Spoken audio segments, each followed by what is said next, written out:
New report cards for school districts across the state are out tonight, and they are not good. Because of COVID, it's a modified look at how our schools are doing. Here in Northeast Ohio, the numbers are striking and raising concerns. Manny Abraham walks us through.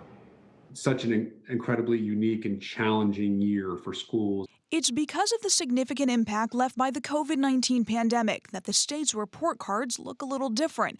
No letter grades, but a look into some data like performance index marks, graduation rates, and attendance. The Ohio Department of Education says schools were impacted in different ways with remote and hybrid learning models. So school looked different for depending on where you were and where you went to school last year, and that had an impact. There were some noticeable differences. The state says 24% of Ohio's K-12 students, almost 380,000 of them, were chronically absent, and there were lower performance index marks for districts across the state.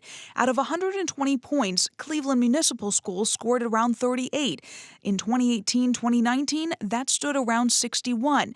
Akron scored 39 compared to 67. Especially at this, at the state level, that it was some of our most historically underserved students who were most impacted by the pandemic. Our economically disadvantaged students, for example, who saw larger decreases. Chris Woolard with the Ohio Department of Education says it's not surprising to see lower scores during a disrupted school year.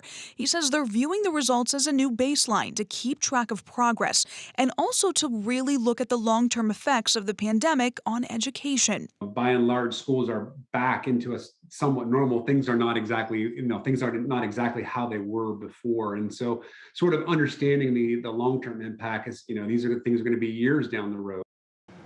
Now you can see how your school did and compare some of the trends from years past. We have that link up at WKYC.com.